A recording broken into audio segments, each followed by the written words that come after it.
Alright, now, you are being recorded, not your faces, though. And hopefully not mine either.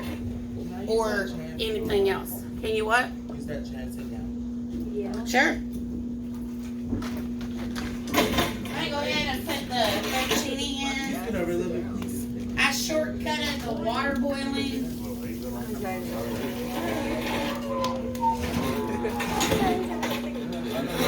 Hey, I need the side conversation to stop.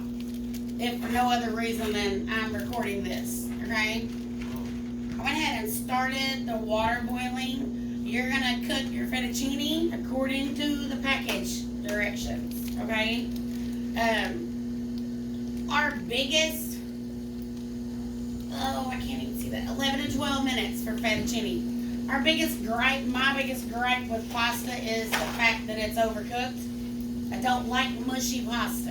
And I also don't usually break it, but I'm going to break it today because we're just sampling. We're not making a big pot. Break it towards the water, towards the pot. That way you don't make a mess with pasta flying up everywhere. And fettuccine is flat and thick. So it really flies when it breaks. You'll have a whole box. You don't need a whole box of fettuccine based on our group size. So I'm probably going to alter that recipe tonight a little bit. This is pasta fork. Pasta fork. Highly recommend it.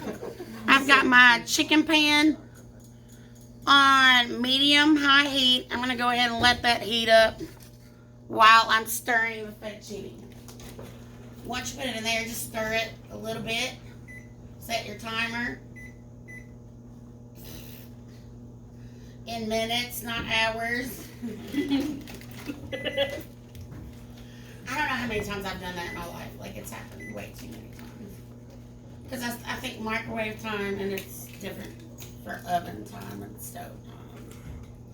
It's minutes, not seconds on the stove. Stir it once, twice, a little bit, so that it doesn't stick together.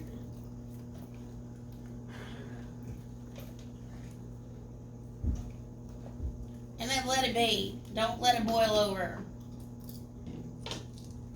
Alright, I need butter.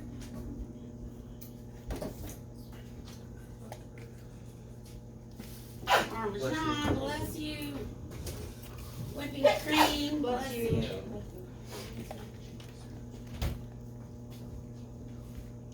I need chicken. And I didn't get us chicken, so we make chicken Alfredo. I've got raw chicken breasts, butter, heavy whipping cream, Parmesan. And then I've got optional spices. Now, these three, not optional, alright? I'll have minced garlic here for you tomorrow. I'm going to the grocery tonight to get the rest of our groceries for the year. And minced garlic is much better than garlic powder. But today all we have is garlic powder, so we're going to work with it. Salt and pepper.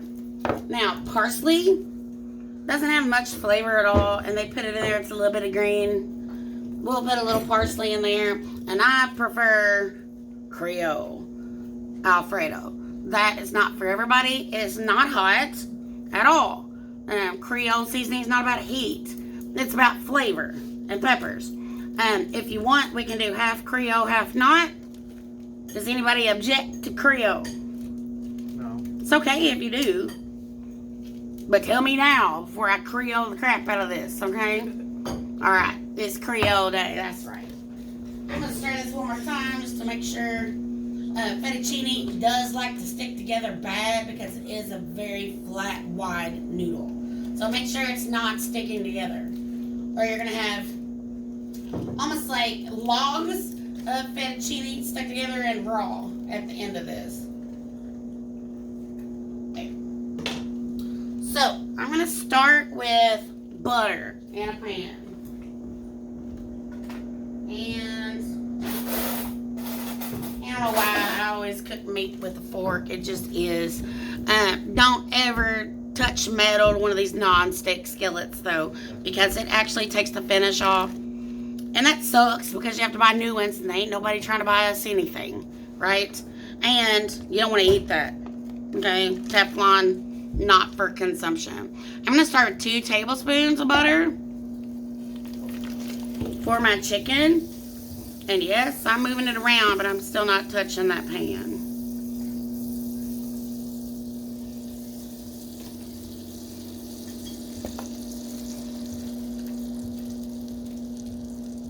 The microwave's noisy.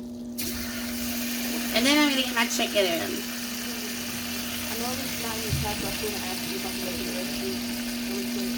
The main reason I use a fork is because it grabs it and I don't have to touch it. I don't like touching raw chicken. Well, I know I'm not going to talk about still, so I need to ask you if I can look your recipe. Yeah, go. If you're down here, you mind, girl. You know the rules. Touching the bottom of the pan, but I don't think it is. Now, as my chicken cooks,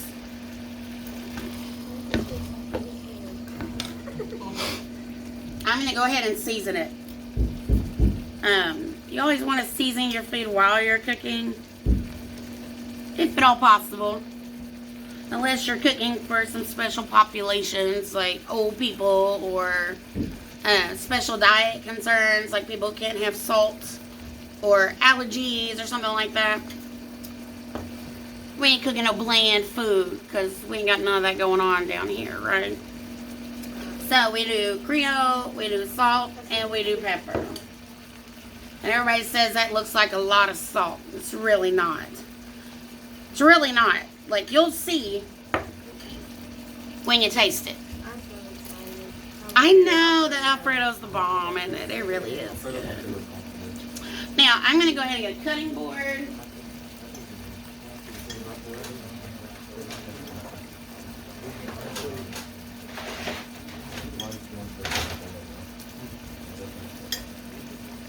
Might as well go with blue today, I guess. I think the last time we made Alfredo, we put chicken in ours. It was just noodles and salt. Yeah, that's not right. You guys messed up. Inside the side. It was good though.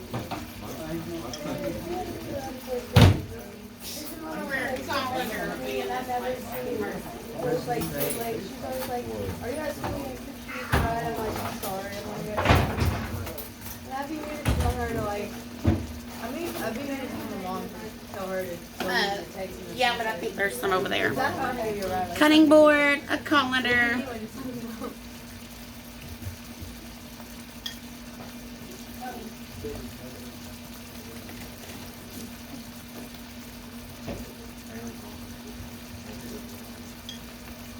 My sharp knife. Trusty handy dandy fork. Now this hot plate does not get quite as hot as I would like it to get. But, yeah, we'll do what we can do. I can set this up over top of that too. I like to set it in that corner to cook over top of the stove. It'll work. What I'm looking for is a really nice brown skin. There's no skin. Sear is what I meant to say. Nice brown sear on the chicken. You can test it. It's nowhere there. I'm going to turn this burner on high and see if I can get my scald going. You want to scald chicken a little bit. It gives it a little extra kick of flavor. It's a fried chicken thing. It's a little bit of burn. It's a little bit of burn. You ever had a hot dog over top of a stove, like over top of a campfire? You like that little char to it? That's what that is. It's called the scald or the sear. We also do it with beef and marshmallows. A little bit of burnt just tastes good. If you're, some people don't like it. If you like charcoal cooking, buddy, you like it. Now I'm just gonna move over here so I can get this heated up a little bit hotter before my chicken overcooks. Come on, Pam. If it's not cooperating, then I suggest you talk to it. And in case you didn't notice what I just did, I'm just taking that fork that touched the raw chicken and I put it down and I cleaned it in boiling water.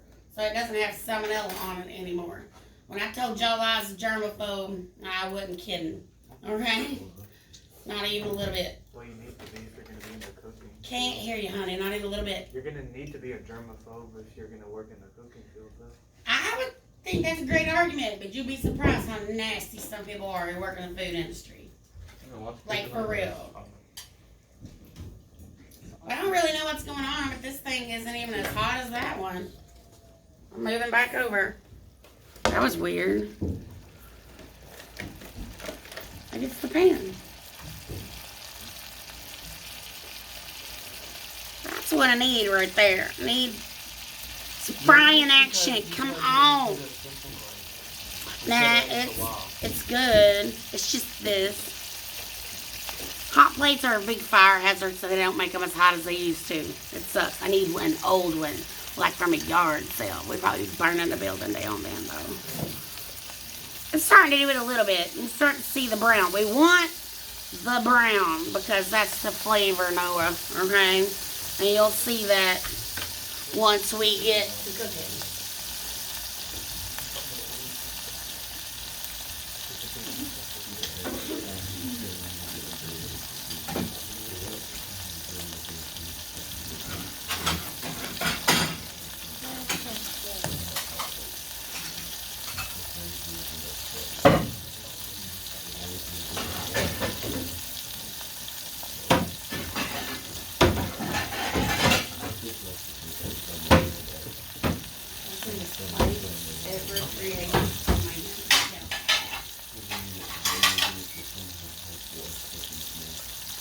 Alright, I got us some serving plates. Now, can you smell the difference? You smell that? There's a difference. I don't know how to put it into words. But now I should have some brown on my chicken, and I do. And I can see it in my pan. Now, I'm going to flip those towards the center here. Nobody's home. Are you going to put spices on that side? I am, absolutely, yes. That was step next. Okay. Now, don't have too heavy a hand with the seasoning until you've cooked for about 10 years, because you could oversalt it. You could over pepper it. Again, be super careful with the salt whenever you're using Parmesan cheese, because this is the saltiest of all the cheeses. And I'm a salt lover, and I'm real good at seasoning, like, on point. But I take it easy with the salt and the sauce because of this. Taste it first before you add all that, because you don't want to have to be throwing this away. Not at all. Bless you. Bless you. Now, you can get a little bit closer and look at this if you want. That's my timer on my fettuccine. How do you test the fettuccine? You look at it. Al dente.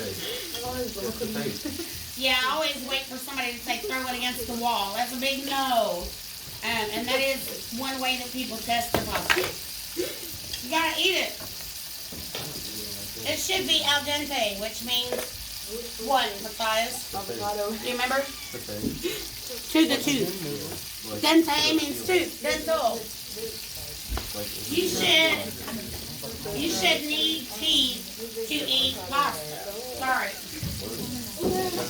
Chef Boyardee would not agree with me, but oh well.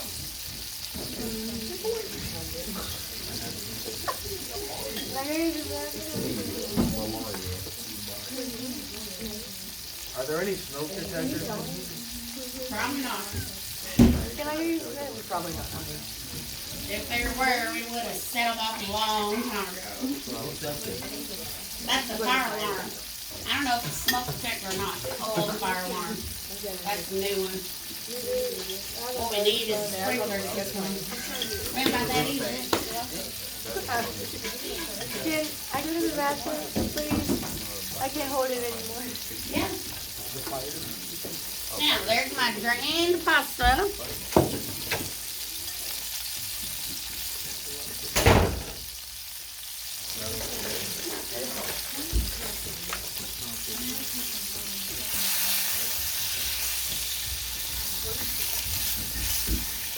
Now, here's one trick that I do for Fettucine Alfredo. I do not cook my chicken the entire way. I take it out. Those two might be all the way cooked, but this one most certainly is not. I take it out before it is fully cooked. Bless you. The pollen was off the charts yesterday. Y'all making me want to sneeze. And the Creole really doesn't help either. Now, I'm going to set these over here while I make my sauce. Then, excuse me,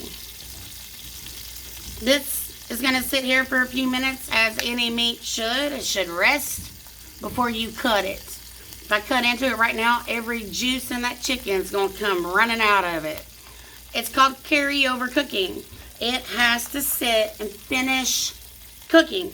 Just because I took it off the heat, it's still 400 degrees. It's got to sit there for a minute and cook. And then when I cut it up, I'm going to put it back into my sauce to finish cooking it. So that way it's not overcooked.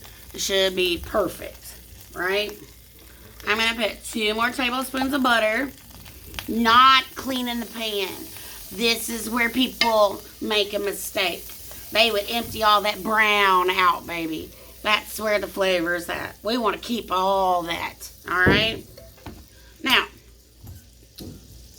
all Alfredo is mac and cheese for grown-ups. It is heavy whipping cream, butter, and Parmesan cheese. That's it. Simple, simple, simple. But because we did the Cajun, because we're keeping the brown, it's going to be more complex than mac and cheese for grown-ups, okay? Now, I will have that written out for you tomorrow. It's about 1 cup to 1.5 cups of sauce, of whipping cream. Thank you.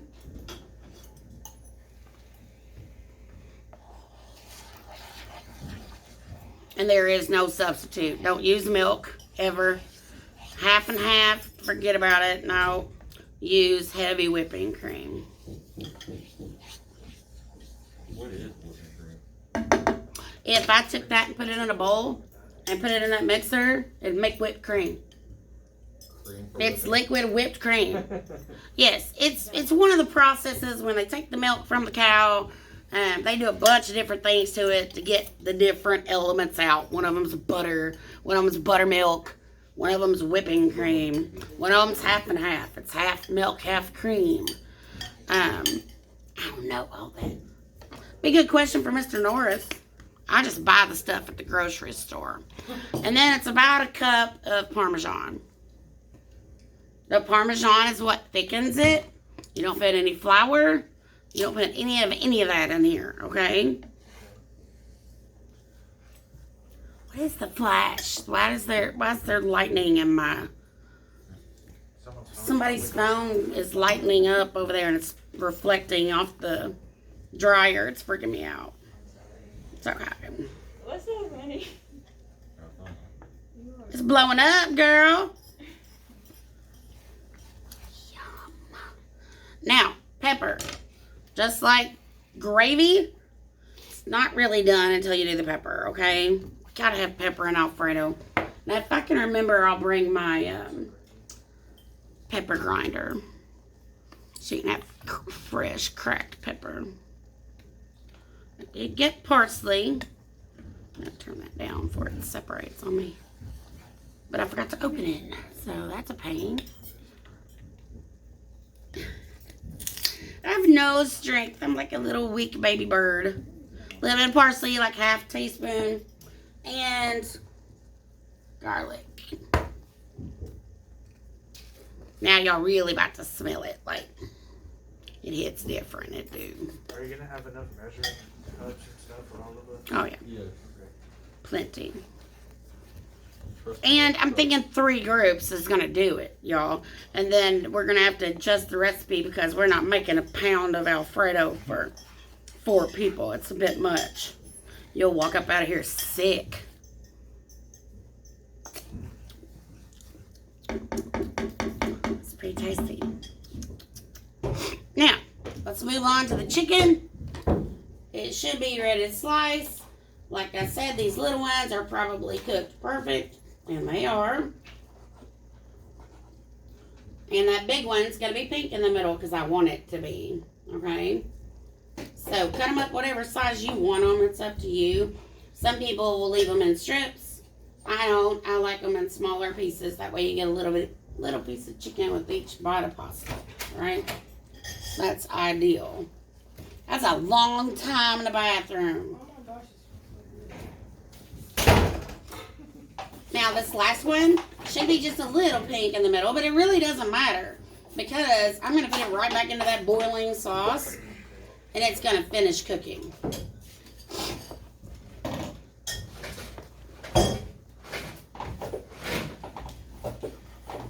And see, it is. It's just a little pink in the middle. Now I'm going to make super certain that I don't use this cutting board for anything else since I'm cutting up raw chicken on it again.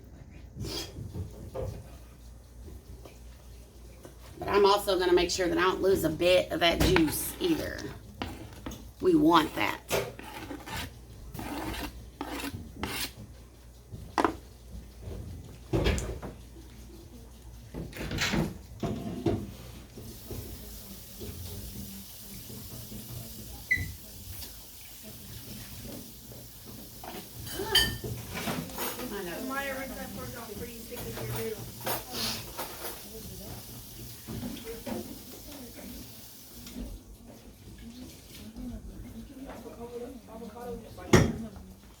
Right, now we stir our chicken in. It's going to give us a little more liquid and it's going to cook that chicken that wasn't cooked. So we're wanting that to be in there for about a minute. And at this point, if you want, you can add more of the Cajun. And I usually do. It should be not completely orange, but a little orange looking. And it was almost there, but not quite. And definitely do not salt it. At this point, it's pretty salty with all that Parmesan. And some people don't like a lot of salt. If they want to add more salt, they can. At the table. One thing I really hate, though, is people who don't season their food. Like, if I went to a restaurant and they sent me out, like, pasta with no seasoning on it, I'd never go there again. Or potatoes with no seasoning. No, that's rookie day one kind of crap, man. Don't like it at all. But some people are like, why would you ever put salt on a potato? That just ruins the flavor of the potato. And I'm like, dude, get away from me. Like, for real. Yeah, it's like The potato flavor. the potato flavor. Salt's main job is to improve the taste of food.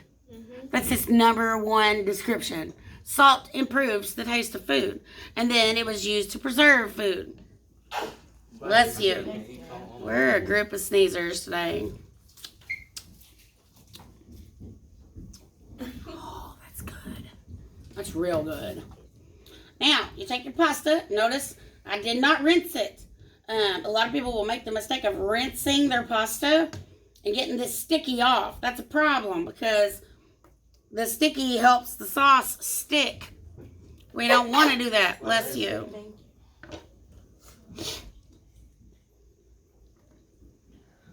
You also want to cook your pasta for about 1 minute in the sauce, which helps it stick. I learned that from the Brooklyn boys. I'm just going to push that in there.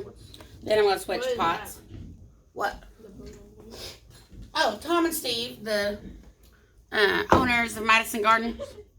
They were 2 New York Brooklyn boys. They're Italians from Brooklyn.